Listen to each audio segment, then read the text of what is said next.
have to really escalate the noise we make so that we'll be heard.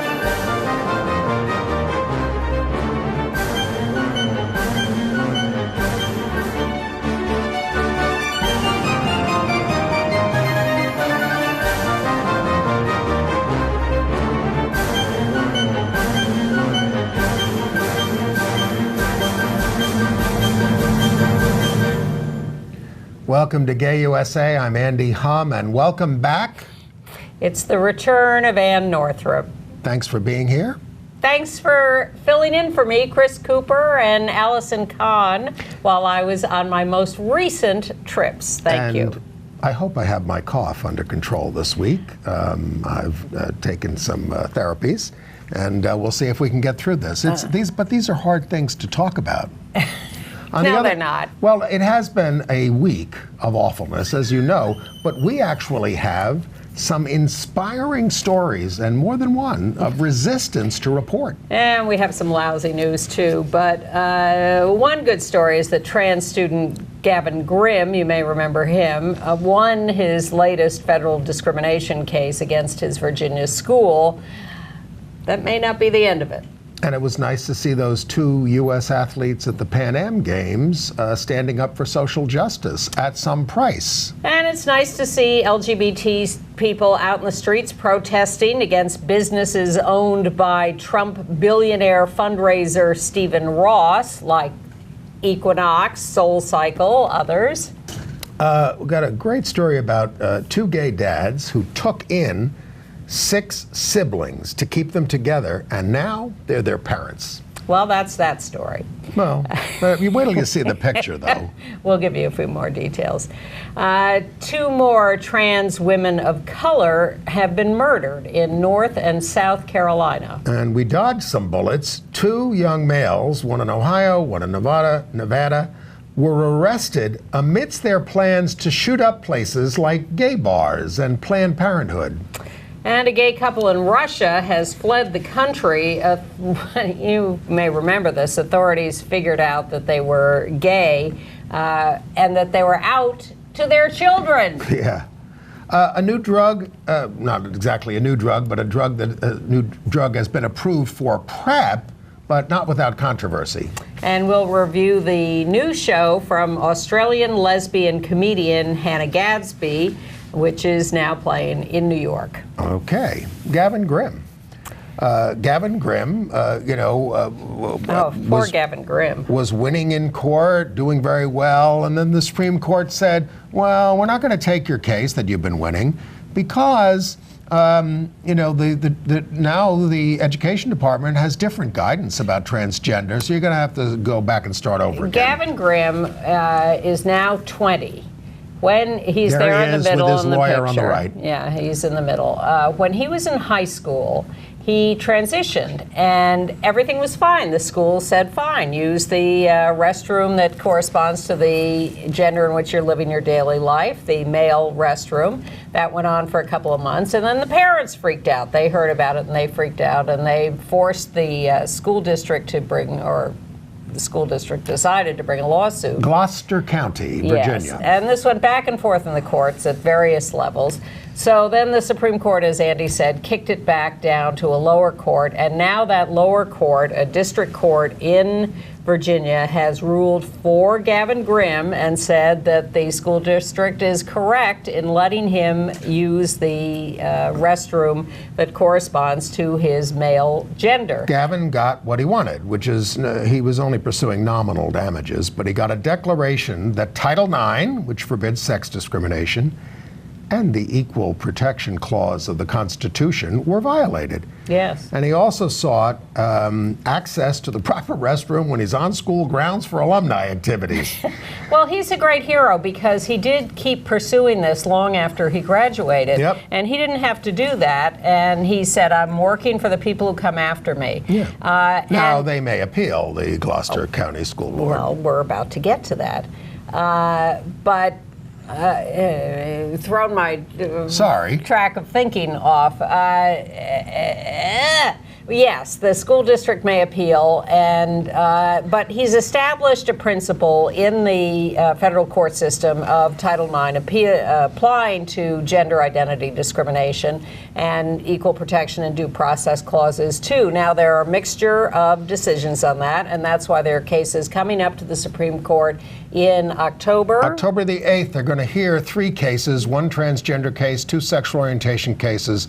They're going to decide if the sex discrimination under the Civil Rights Act of 1964 covers us, as many courts have said, and some courts have said no.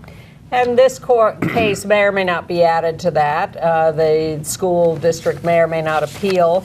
Meanwhile, Gavin, as I said, is now 20, and the guy who did the Planting Peace house in Wichita, Kansas, across the street from the Westboro Baptist Church, the house painted with rainbow stripes, he stepped up and offered to fund Gavin Grimm's college education. Wow. Which, of course, made Gavin cry. He was so happy. Wow. And his mother. And so he is happily in good shape and taken care of, and he's won this great victory, and we'll see where it goes from here. But thank you, Gavin, for all the work you've put into this for so long. I, of course, and some Democratic candidates for president would like to see all college education paid for.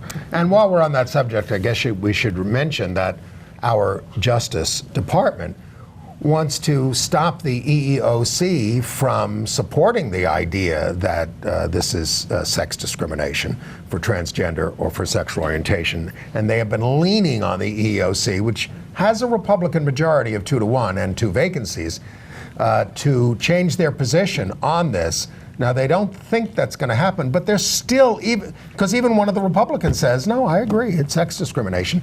But they want to just get the counsel for the EEOC, who's a big Republican, to sign on to their briefs. I mean, they're just relentless and shameless. Yeah. And I'm sure they can't be happy about the EEOC decision about a restaurant in Virginia, as long as we're in Virginia, Gainesville, Virginia, because the EEOC fined the LTO Tex-Mex Grill $40,000 because of abuse heaped on a gay server there, and his straight friend who was bussing tables, and they were... the straight friend got abused because he just stood with the guy. Yes. So they're ordering... And the restaurant refused to do anything about it. Well, they were ordered. They're banned from condoning or engaging in harassment based on sexual orientation.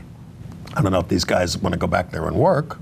I don't know either, but they did get a settlement. But this was the EEOC. So if the Trump administration has its way, I'm sure that the EEOC will stop doing that kind of stuff. And as soon as they can get those other positions filled on the EEOC board, we're screwed there. And meanwhile, the Department of Education, Office for Civil Rights, it turns out they've discovered some letters on this, really rushed into the Connecticut case of the trans students and the track team. Yes. Some girls are tired of losing to trans girls. Yes. And so they filed a complaint, and the the Department of Education Office for Civil Rights, which does not leap in, has destroyed any guidelines to protect trans kids in schools generally, is now leaping in at the first opportunity to go against them in this case. This is a case being brought by Alliance Defending Freedom. Yep. Not only is the Trump administration aligned with Alliance Defending Freedom, but some of your federal judges are from there now. Many. All right, but I did want to talk about all these resistance, these inspiring stories everywhere. Sure. You know, on a very visual basis, looking at those athletes this week at the Pan Am Games. The hammer thrower, gold medalist Gwen Berry, raised a fist, and the fencer, Race Imboden, took a knee when they received their gold medals. Both are facing sanctions. There's a picture. There's Gwen raising her fist. She is a gold medal winner in the hammer throw, one of the world's best. And she said, somebody's got to talk about the things that are too uncomfortable to talk about. And she cited the injustices in America and a president there she is, who's making it worse. And then the fencer, Race Imboden, took a knee during the medal ceremony on the gold medal platform. He cleared it with his teammates, said, "You're going to be okay with this? Yep. I'm going to do it. Yep. You're okay?" And they Yep. said yes. But he cleared it with his teammates, but the U.S. athletic organizations that sanction these events is out to get both of them and says this is violating their commitments to being apolitical at games like this. It's so, and they say, isn't it America? Don't we have free speech? Wait a minute, who's There's that? Race. He's also a model, and there he is modeling. He is modeled for Marc Jacobs. Put your clothes on there, J. Crew Race. and Rag and Bone, and there's a picture of him close up in his face. He said his pride in winning for Team USA was cut short by the multiple shortcomings of the country I hold so dear to my heart. Racism, gun control, and mistreatment of immigrants is what he's citing, and it's what's on all of our minds. Well, of course, and Gwen talks about I'm doing this as a patriot. It's because I do love my country Right. and I want it to do better. And the fact that the right wing or anybody who is criticizing these people can't see that as a patriotic act, whether it's Colin Kirkpatrick or Megan Rapinoe or all of these people who are trying to speak up. And how dare they try to take away their free speech rights? Well, and then there was the guy who beat up the 13-year-old because he wouldn't take his hat off for the national anthem and fractured the guy, whatever. I mean, it was a severe beating. Well, this guy has a history of violence, domestic violence and others, and he just lost it when this kid wouldn't take off his hat. So this is actually an encouraging story. We got a picture here of Donald Trump and Steve Ross. Steve Ross is a billionaire who, a big developer in New York and elsewhere. There he is, friend of Trump's for 40 years, raised $13 million in the Hamptons for him this weekend. And this drew a lot of attention because Steve Ross owns all these developments where businesses like high-end restaurants like Momofuku and gyms like Equinox and SoulCycle are all part of the package to make you feel good about where you're living and where you're doing your business and all that kind of stuff. Well, there's the demonstration in West Hollywood to protest it, but there are protests. These protests are really taking off. People really are canceling their memberships because you can't go to people and say, because I passed the SoulCycle the other day. It's all about feeling good about yourself and being the best person that you can be. You can't feel good going into a business that is putting money into the pockets of this pig who is raising all this money. And you know, Ross, whoever's advising, Steve Ross or Equinox or SoulCycle with their press statements deserves to be fired. Because they're just trying to say, oh, I just want to participate in the democratic process. Equinox says, oh, he's a passive investor. I mean, it's terrible. But he is an investor. Your dollars are going to Stephen Ross, who gives them to Donald Trump. Yes. And here's the discouraging thing. That fundraiser in the Hamptons was originally scheduled to raise $10 million for Trump. When this all broke out, it went to 13. Fine. The Gilbert Baker estate wrote about canceling memberships at Equinox. I wish they could stop them from using the rainbow flag. That's our friend Charlie Beale. Well, we can have a lot to say as they go on doing that. There's that wonderful chef, Jose Andres, who runs one of these restaurants in the Hudson Yards, which is owned by Steve Ross. He pleaded with Ross to cancel. He says, don't support a candidate whose goal is to drive my beloved USA apart. And he's the guy who went down to Puerto Rico and all the ravaged areas and fed everybody. He is a good guy. The guy at Momofuku donated his profits for one night at least and he says, I hate Trump, to Planned Parenthood and groups like that. And Stephen Ross says, well, I don't agree with everything Donald does, but I, support his financial stuff or whatever. Nonsense. And it was nice to see Rise and Resist out there protesting the horrible ICE raids across the country, especially in Mississippi. Here they blocked the West Side Highway by an ICE office. And a homeless shelter here in New York refused to let ICE in. But the most heartening and frightening demonstrations are taking place in Hong Kong. Yes. Where I'm very scared about what the By the time Chinese, you see this, they may have all been shot. I mean, back in Tiananmen Square, 10,000 people were killed likely. We don't have, the government has covered it up because they removed all the journalists. Now, there are too many journalists and too many people with cell phone cameras.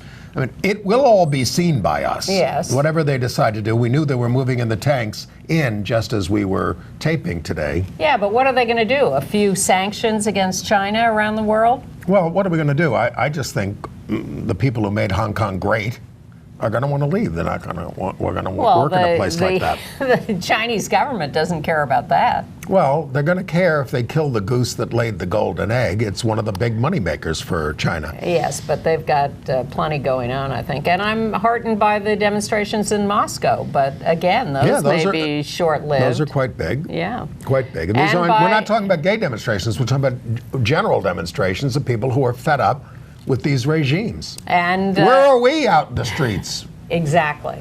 And I'm heartened by Argentina throwing out the right wing and reinstalling a leftist government there. Yeah. Okay. And, Chelsea Manning, we've reported on it repeatedly, but is still resisting, still refusing to testify in the WikiLeaks case. And it was only supposed to be able to last about 18 months or so, whatever. But the judge said... Well, it's a new grand jury. They can keep doing this. The judge is fining Chelsea $500,000, essentially based on day-to-day, you're not talking. $1,000 a day. This, by the way, was the judge who was the first judge to uphold the Trump Muslim ban. She did not get a good judge. Chelsea is in federal custody in a county jail in Virginia, in Alexandria, Virginia. This is not a federal prison. This is a county jail where they are sticking her under federal supervision. Awful. Very strange. But I consider that inspiring, what Chelsea is doing. Absolutely. I couldn't do it. Now, on a related note, the Defense Department has been asked, so what's up with your discharges of trans people? You're supposed to be kicking them out of the military unless they're grandfathered in some way. No, we're not. And the military says, oh, we're not kicking it. We haven't kicked anyone out. But nobody's getting in. We've only refused entry to 2 people in the Coast Guard. Now, no one believes any of this. No, that's but that's a lie. what We know they're that's reporting. a lie because people have signed up to serve, and they keep getting delayed in their applications. Well, We've been that reporting may be on the that. answer, that they're being delayed, and that's how the federal government is getting out of saying that they're actually rejecting people. But they're depressed out there. I am, and I want to keep giving them good stories. And my favorite is the gay dads this week who adopted 6 siblings from foster care. Look at those smiles. These kids are ages 7 to 14. Steve and Rob Anderson McLean of Pittsburgh. These kids were in foster care for 5 years, and now they have what they call a forever home. The kids are Carlos, Guadalupe, Maria, Selena, Nasa, and Max. So good on them. They're very excited to have a family. They are, and they one of the dads said, I was a little nervous about the teenager who's going to feel about having gay dads and things. Hey, he's fine, and good. Yeah. All right, and I want to note the passing of the writer, professor, and activist Ann Snitow. She has died at the age of 76, I believe. Now, not a lesbian, but a really ardent feminist. And I want to read something that she wrote that was from her obituary. She said, feminism offers a life of significance, as does work on any social movement. It gives individuals a feeling of being in history, of being actors and no longer sequestered or left outside, and of being capable of changing their situation. To believe this and to act on it, even with skepticism, is to have an extremely exciting and kinetic relationship, not only to ourselves, but to the world. And now her best-known book is The Feminism of Uncertainty. Well, that attitude about life is exactly what I felt coming to be part of the community and the movement and part of ACT UP, that it was being on the front lines, it was being involved in important social change. I thought of you when I read that quote. Well, that is exactly what it's what I have found in doing this work, right. And it's why I urge others to do the work, because it makes you so happy. Right. And you meet great people. You do. Yeah. And speaking of great people, go ahead. Jeffrey Epstein. Oh my God. Well, He and Trump. It's all unfathomable. It's worth areas with Melania, and is that Ghislaine yeah. Maxwell? Ghislaine Maxwell, whose father committed suicide, the former Daily News. Maybe. Off the boat? Yeah. Well, there are questions. I was at a human rights forum with him at the Daily News once years ago as an activist. I mean, it's ridiculous. But this woman was his pimp, But Epstein's. Epstein's pimp, yeah.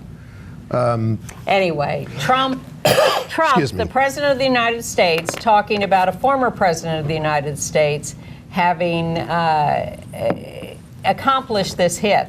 There's no reason to believe it wasn't Trump who accomplished the hit, if that's what was going on. Absolutely. Who knows? They're all scum, every last one of them. Right. And the Attorney General, who's acting all concerned about justice now, while he fights justice for the rest of us. Well, as someone called it, Bar Epstein syndrome. Michael Musto. Unless he barred it. But Michael usually will give credit if somebody else has thought of it. It was good. And the mooch is finally broken with. Well, he was spotted at Rao's, a restaurant, very exclusive Italian place uptown, with Nikki Haley before he made his pronouncements against Trump. This is all too upsetting. Okay, that's... well, then we have all the shooters and the mass murders and the involvement of us tangentially or centrally in some of them. Most importantly, to begin with, in Dayton, Ohio, the guy who in 30 seconds, by setting off his assault rifle, killed 9 and wounded another, 20. 20? Something about that. Yeah. And one of the people he killed has been identified all over the media as his sister. But in fact... They were saying it this morning. Yes, I've heard it repeatedly again, even though the news has come out that in fact this was his trans brother. Jordan Coffer. Who was not entirely out about being trans, but you have to believe his brother knew about it. And they're not saying anything about whether the trans status of the brother had anything to do with this. The whole thing is insane. shooting. They're even saying it's possible that he didn't know that his brother was there, although they're saying highly sister. Unlikely. Republican senators have refused to come back to Washington to do anything about this. I mean, there seems to be something in the air about background checks at this point. Well, there does, but it's not the first time that we've expected something to be done only to be disappointed and find that it all There's disappears. an election coming. Yes, there is. And I think... And who are they more concerned about? And the NRA is in disarray. Yes, but there's still that core of their voters who... But when NRA members are surveyed, they say we are for background checks. And yet they elect these people over and over and over again. Yes. So who knows? But there are a couple of other things in Nevada, in Las Vegas. Connor Climo was arrested. He had plans to target an LGBT bar. And Jews. And black people, I think. Yep. He wanted to mobilize. He wanted to mobilize an 8-member sniper platoon to shoot Jews. He had bomb components in his bedroom. He could face 10 years. In 2016, he was on a local TV report saying he was doing community patrol with an automatic rifle. Mm-hmm. I mean, look, I'm impressed. And a large knife. I'm impressed that they stopped him, and they also stopped the kid in Boardman, Ohio, outside Youngstown, Justin Alson, 18. They've arrested him. He had planned an attack on a gay bar and on a Planned Parenthood. It was just a joke, he said. Just a joke. He had, wait a minute, he had 10,000 rounds of ammunition in the house. I mean, 18. There aren't that many rabbits in the whole area. As they say, these weapons and ammunition were all acquired legally. He is charged with aggravated menacing, and he admitted to making the threats, but he said it was a joke. Yeah. You don't put together an arsenal like that as a joke. Well, back to Trump again. We learned that it's not a big surprise, but the Justice Department suppressed the report from last year on white supremacist domestic terrorism from the Congress and the public, which revealed that 25 of 46 individuals involved in 32 domestic terrorism incidents were white supremacists. As Alexandria Ocasio-Cortez said, this is a white supremacist administration. Which has said over and over and over again in the person of our president that white supremacy is not a problem. And to tick down some other highlights of the week, they're trying to weaken restrictions on coal. They're trying to gut the Endangered Species Act of 1973 under Richard Nixon. Who created the Environmental Protection Agency. Right. And, in those days, Republicans still felt they had to appeal to the middle. William Ruckelshaus. Eugene Scalia, the son of the late Justice, they're pushing him for Secretary of Labor. He's an ardent opponent of labor. This was supposed to be a good news show. Well, we were going to give them hope with all the fighting back, the resistance. Republicans are whining about being exposed as donors to Trump. And yes. This was Joaquin Castro just listed the people in the San Antonio area, and he's being accused of harassment. It's not harassment. It's public record. It is, yes, they're saying, what are they calling this? Domestic terrorism. Yeah. Wait a minute. What about what Trump and the GOP constantly do with the Mueller team? They're Democratic donors. Yeah. Look at them, Democratic donors. And Mueller said, I never asked anybody their politics in this thing. But if we find out about you, we're going to protest you. Yeah. If you're giving money to this monster. Yeah. Well, they don't like it. They do not like having their ox gored. All right. All right. Let's see, where else? A little good news against white supremacy. Modesto, California has rejected a proposal to hold a straight pride rally on August 24th, which turned out to be a white supremacist rally. The organizer said that we are a peaceful racist group.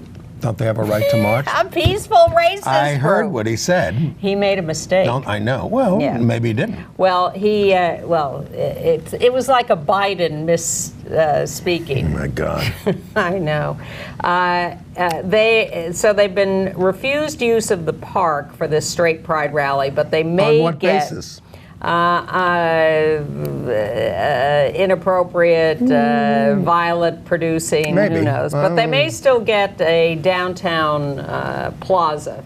Right. Stay tuned. And more good news from New York City. Congratulations, Corey Johnson. He's got a boyfriend, and it's all over the news.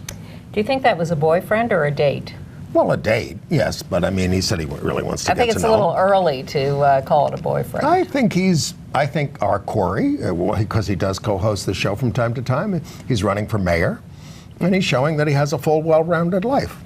I'm fine with him posting the picture and telling us about his private life. I just think it's a little early to call it a boyfriend. All right. Call him a boyfriend, not it. On the other hand...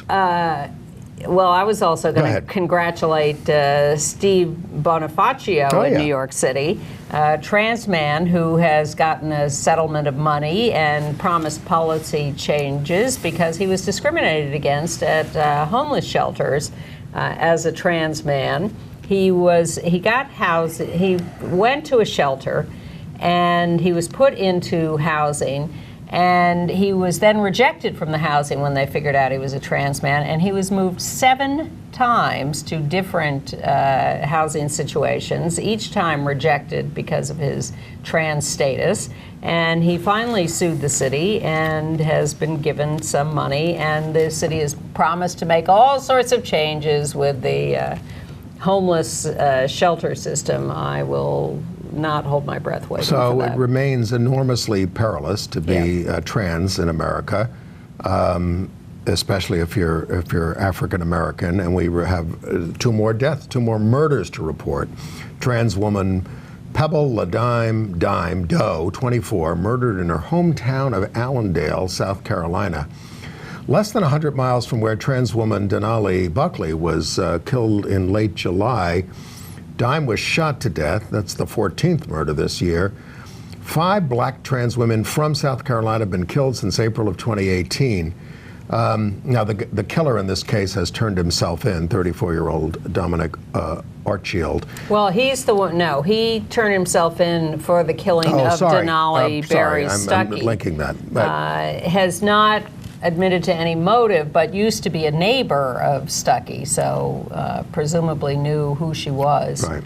And then in North Carolina, and we have a picture of her, Kiaria Quick, 25 years old, of Carthage, North Carolina, the 15th black trans woman to be murdered in the United States, shot to death. There have been 2 in North Carolina just in the past 2 months. We don't have a lot of details about these cases, not getting a lot of coverage in the mainstream media.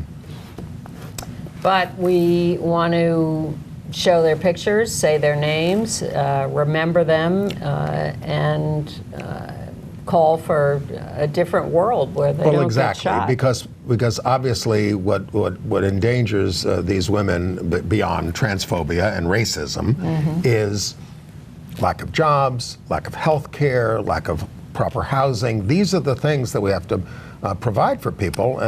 But even when they have all of that, because some of these women are established in their communities, they have friends and family who support them, and they still end up being victims of a racist, transphobic society. Layleen Polanco, who died in Rikers Island jail in New York City, first under unknown conditions, then they finally said it was because of an epileptic seizure, which the jail knew she was liable to. They had her medication list, they knew about her epilepsy, and yet they put her in solitary, and she ended up having an epileptic seizure. And like Jeffrey Epstein, was not checked on often enough and was found dead, and her family is now suing the city for that death.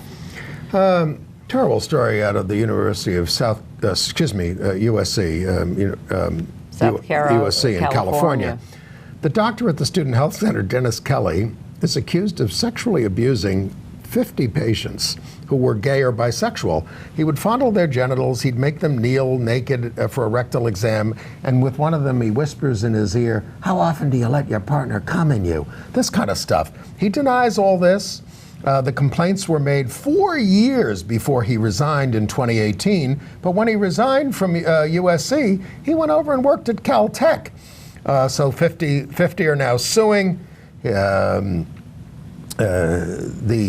USC did not alert Caltech to the problems with Kelly for 7 months. USC hired a lobbyist to fight the bill to extend the statute of limitations on these kind of cases. That, by the way, has gone into effect in New York this week. The extension of the statute of limitations. So now the stories are coming out about someone who was abused by a priest 50 years ago who is now suing. And these guys want to get their stories out. I mean, they just want it to be known. And they want some closure, and they want some validation, and they want some societal understanding that they were abused and attacked, and they want to be able to be validated in that. Yes. And in D.C., a trans woman was attacked and trans bashed and robbed by a group of seven men who followed her down the street as she was leaving work. She tried to go into a gas station convenience store to get help, begged the clerk to let her into his walled-off area. He ignored her, and the group of 7 then set upon her and beat her up. Awful. Yes. And then there's the mayor of Barnegat Township, New Jersey, Mayor Alfonso Cerulli. He's a former assistant principal, but he condemned a state law that requires LGBT inclusive education in the public schools. He called our movement an affront to God Almighty, Almighty God. And then he said, but there's no hate or bigotry intended here. Garden State Equality says it's actually great working with the local school district. This guy is an outlier. More on that when we get to Poland in international news. The governor of Illinois, meanwhile, signed a bill to require teaching LGBTQ history in public schools. The Barnegat mayor was objecting to the New Jersey state law that mandates that, and now Illinois has a similar mandate. California was the first place that did it a few years ago. It's really crucial. And the Illinois law also requires that all textbooks that the state buys be inclusive and have the history in them. And that's what I meant about right-wing censorship. We have been prevented from doing this all these years because of right-wing censorship. They don't want it mentioned. Well, the whole textbook industry, there was a great article in the New Yorker, God knows how many decades ago when I read this, about how Texas controlled the writing of textbooks in this country because they were the biggest market. And they had standardized textbooks across the state. And they became standardized across the country because they were the biggest market for buying textbooks. So whatever Texas wanted became the standard in all textbooks. Has that changed with the internet? I don't know, but they were quite conservative. Yes. Speaking of education, we told you about this Roncalli High School where 2 lesbians who were beloved guidance counselors were lost to homophobia. The students returned to school Wednesday. They're back to school already? Yes. Holding up signs of support for the LGBT community. They wanted to make sure the gay students knew that they were supported there, even if the administration is so awful, and of course the archdiocese. One of the students who spoke out last year, he graduated, but he was told, he came out, and he was told he wouldn't graduate if he kept it up. And so now he's speaking out. His name is Dominic Conover, and he says, "You will never silence me again." Well, I am hopeful for the younger generation. We'll see. I can't imagine having done this at my high school. I can't imagine it happening today at Chaminade High School Catholic school on Long Island. As I was thinking, reading these stories, I was thinking, it was 30 years ago that we were going into New York City public schools doing education about this stuff and doing, hi, I'm your local lesbian, ask me anything. And I would love to meet some of the kids today who are in those classes and see how they've played out these issues. Write us a note if you're watching the show now. Please let us know. Yeah. And we'll see how that plays out at Coe College in Cedar Rapids, Iowa, where on September 20th they're going to hold an LGBTQ presidential forum. And already committed to show up at this debate, or I don't know if it's a debate or they're just going to talk to him one-on-one, Joe Biden, Julian Castro, Joe Sestak, the former admiral, and Marianne Williamson. Well, I didn't read the article. Presumably others will I didn't read the article about in. the gay split on Marianne. I know that there are a lot of AIDS activists are pissed at her. Well, because she used to talk about holistic treatments and all that kind of stuff. Now, folks, if you live in central South North Carolina, you got a special election on September 10th. The pro-LGBT Democrat is Dan McCready. He almost won the last time. The election was shrouded in scandal, so they're doing it again. And the new candidate is Dan Bishop for the Republicans, the architect of HB 2, the anti-trans law. And he's an investor in a website called Gab, a social media forum for neo-Nazis and white supremacists. Yes, they're like 8chan. That's where all this white supremacist stuff gets planned. And he's saying, I gave him $500. I didn't know what it was. Yes, you did. It was already a year old when you gave them the money. All right. And the new Board of Ed chair in Florida is an anti-evolution Christian extremist named Andy Tuck.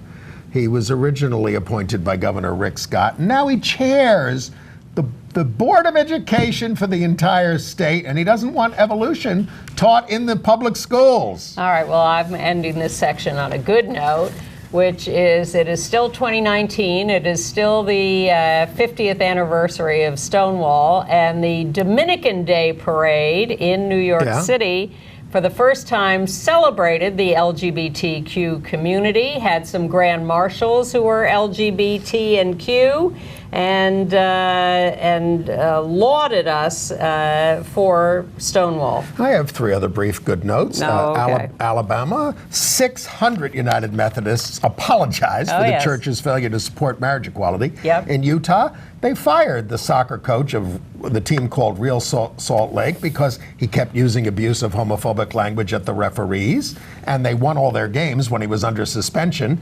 And in WeHo, West Hollywood, they're going to host the Bi Pride celebration on September 21st. Okay. All right. Now we can move on to international Please. news. And since you talked about the mayor of Barnegat, I will talk about Warsaw, Poland. Wait, is it Warsaw I want to talk about?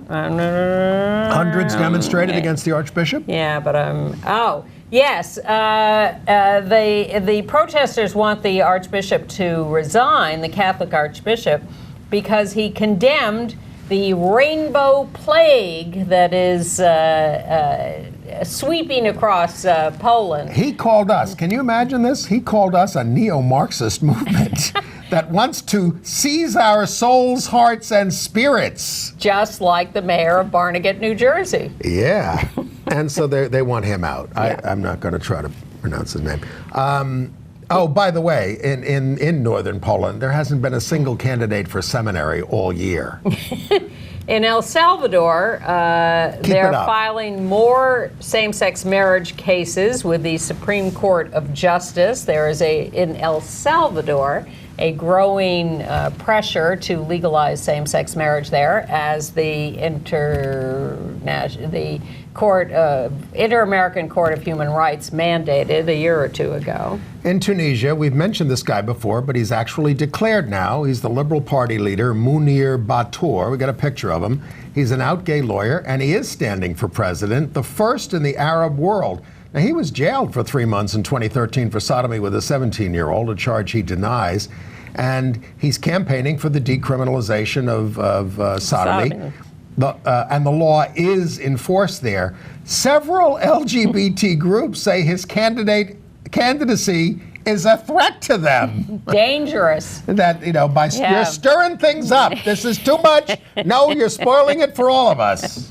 We're going to get, well, of course, every time we do make advances, there often is violence. Well, new report out of Central Latin America and the Caribbean, 1,300 plus LGBT people murdered in the last 5 years, mostly young gay men and trans women. And a lot of this they're attributing to the rise of evangelical Christianity in the area.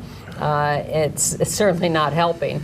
And when those LGBTQ people try to flee that murderous atmosphere and come to the United States, they get abused by U.S. immigration, which also bashes them, beats them up, and a few of them die here. But nobody can quite beat Russia.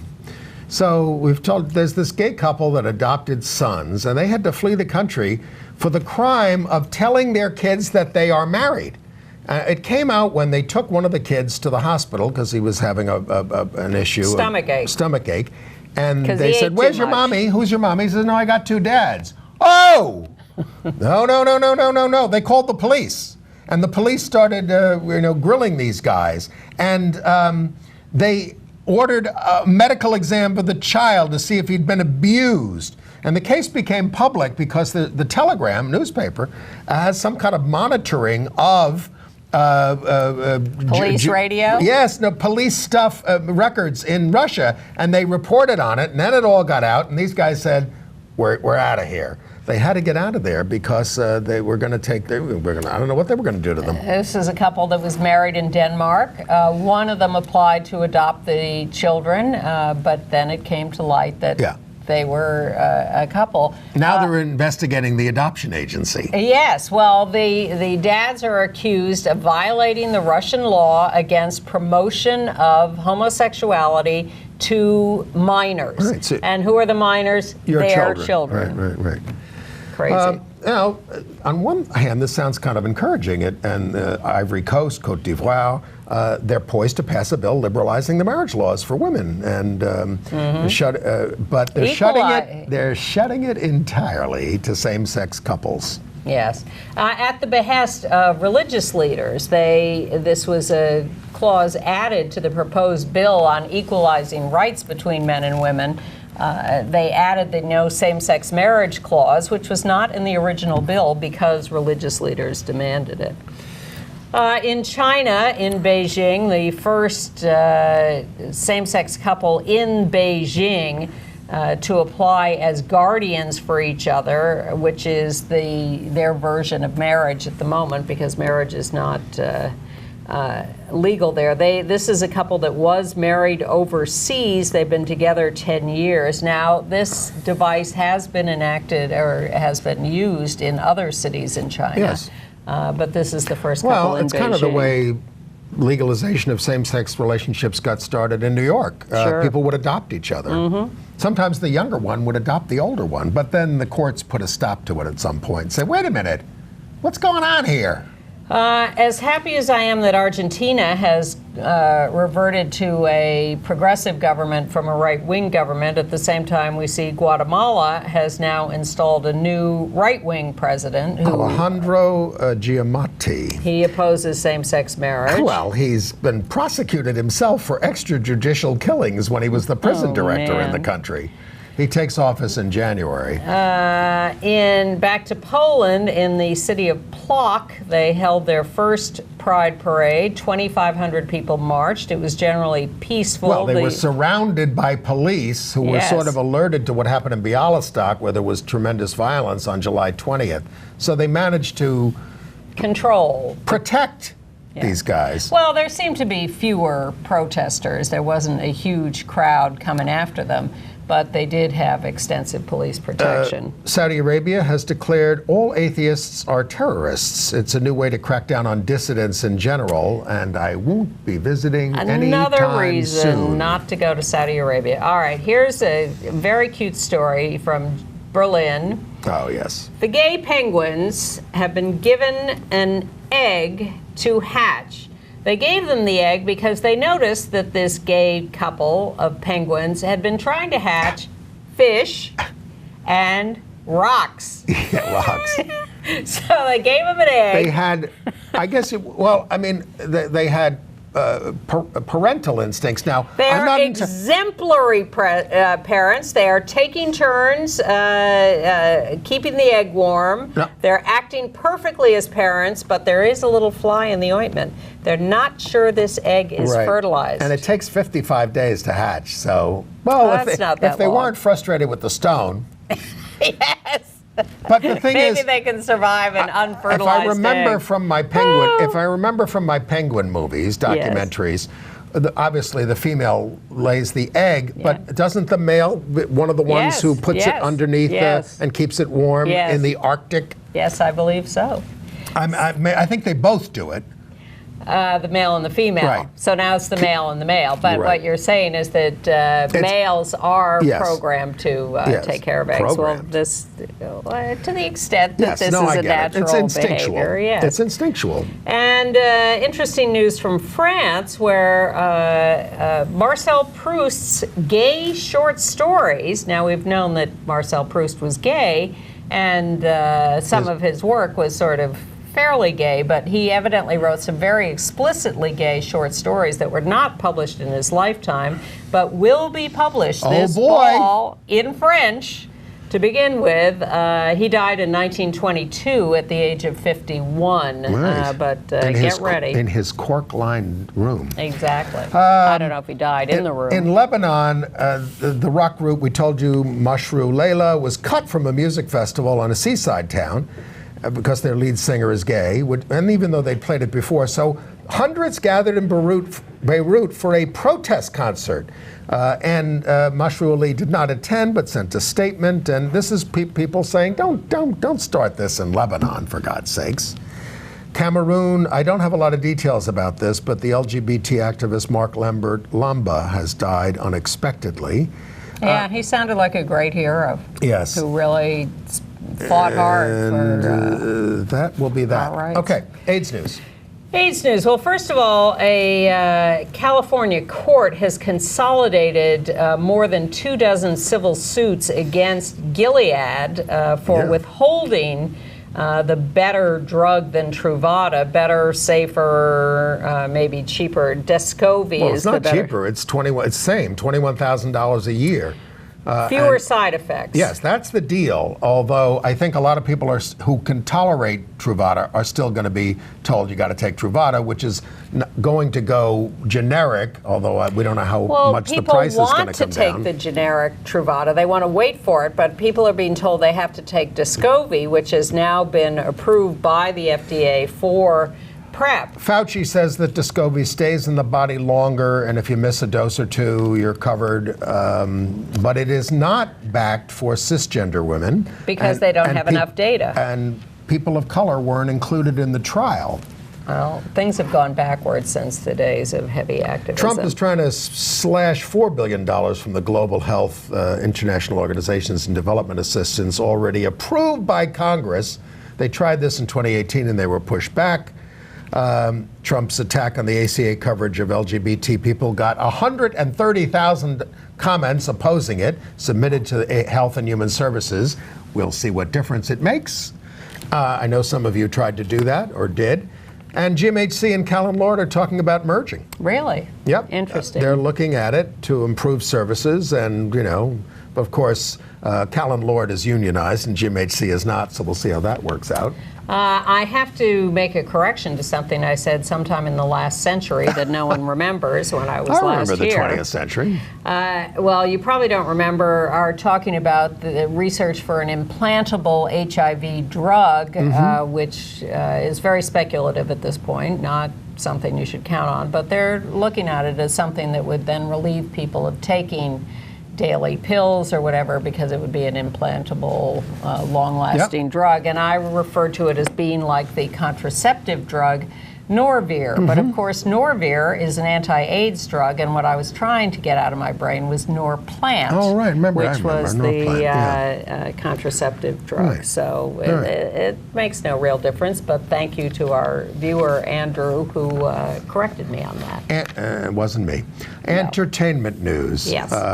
Well, we saw Hannah Gadsby in Douglas. Now, Hannah Gadsby was such a hit in Nanette that you may have seen on Netflix, can still see on Netflix, where she said she'd quit comedy.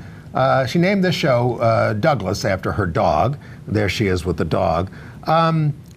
She didn't quit comedy, and in fact, a lot of this was pretty traditional stand-up, somewhat offbeat and esoteric. The audience loves her. I think she's very perceptive, but it didn't really have me laughing hard until she did her closer with that. Don't give away the joke. Okay. You can't ruin the show for people. All right. Spoiler alert. Don't do that. Okay. Well, I had the same reaction to it in some ways that I had to Nanette. I watched Nanette on Netflix, and for about the first 45 minutes, I sat there saying, why am I watching this? What's the big deal? Why is everyone so enthusiastic about this? Because I found it sort of, very medium, somewhat predictable comedy. But then, boom, she goes into the heavy stuff, and it just blows you away. Right, I was quite moved. Very moved, and so I was looking forward to seeing Douglas, and I would say it's a similar experience, but not quite as powerful. Yeah. But again, I sat through the first hour of it thinking, oh man, this is really, as you said, sophomore slump. The guys were... the guys behind us were laughing their asses off. Well, it's that phenomenon of the audience thinking they should laugh and therefore overreacting to things. I see that all the time in the theater, and the one that I really remember was... the Edward Albee play, Sylvia the Goat. Oh, yeah. Where the audience was just going crazy over stuff that was not they were uncomfortable funny. with the guy screwing a goat. I'm sorry I gave it away. That's a long time ago. Somebody said... But I just want to say that Douglas did finally grab me in the last 20 minutes. And we're not going to say why. No, we're not. But there's a lot of art history, which is interesting. Well, that's all I was going to say. Oh, okay. But she gets into more personal stuff, and in the end, I did think it was And powerful I gave and good. very short shrift to Moulin Rouge last week, the new Broadway musical. We got a picture with Karen Olivo and Aaron Tveit as the young lovers. And I didn't even mention that Danny Burstein is the impresario, and he adds a gay angle to the show, which is not in the movie. I thought it was an extremely enjoyable first act. I had a wonderful time. Very clever use of little snippets of pop songs in a very clever way. And then it becomes a more serious, lugubrious kind of second act story. But it does send you out with a bang. But no spoiler.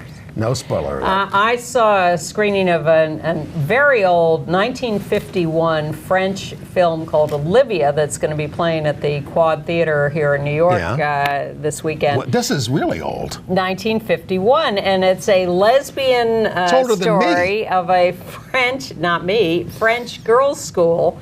And the headmistress and her affair with her sort of companion, but her coming on to students, and it's very emotional. It's very lesbian, but it's not quite sexy enough. So 1951. I know. So it's amazing to see in 1951, and there wasn't the same kind of punishment like in the children's hour. Oh my God. That ruined your childhood, didn't it? It really did. I'm still mad at Lillian Hellman. But, you know. Be careful what you say about Lillian Hellman. She's very litigious. She's dead. Olivia at the Quad this weekend. At the Quad, just for the weekend? Well, we'll see. We'll see. You know, they extend these things if they're popular. I was so encouraged to see Shelley Wright, the out lesbian country singer. She's touring the country, but on August 10th, she had her first performance at the Grand Ole Opry as a wife, LGBT activist, and mother of identical twin boys. There they are. Well, she first played the Grand Ole Opry when she was 18, and now she's coming back when she's 48. But the fans petitioned the Opry to reinstate her. Oh, that's fantastic. Her big hit in 1997 was Shut Up and Drive. That was a really big hit single. She came out in 2010 and was like blackballed across the board. But she did a documentary called Wish Me Away that in 2011 that I still remember as one of the most revealing, brave documentaries I ever saw. If you get a chance to watch Wish Me Away with Shelley Wright, that is very, very compelling. Very compelling. And I also want to alert you to the East Village Queer Film Festival coming up in New York next week, the 19th through the 24th. You can get information about the screenings at wildproject.org. That's where the festival is taking place, a place called Wild Project, presumably in the East Village. The Wild Project, yes, I get all their press releases. Yeah. And mark your calendars. There's a new musical coming to Broadway in March, a sold-out hit from the La Jolla Playhouse, a musical of the life of Princess Diana, called Diana. And Judy Kaye is going to play Queen Elizabeth. That should be pretty wild. Judy Kaye as Queen Elizabeth. Yeah. She's not even English. Well, welcome back, Ann. Thank you. I really want to thank Chris Cooper and Allison Kahn, who sat in for me, and particularly Allison, who did it for the first time and did a great job with her journalistic background. But it takes and my coughing. Yes, you're coughing. I was pretty much better today. It takes guts to sit here for the first time and talk to all of you, and she was great, and Chris is always great, and I will be here next week. See you next week. Bye.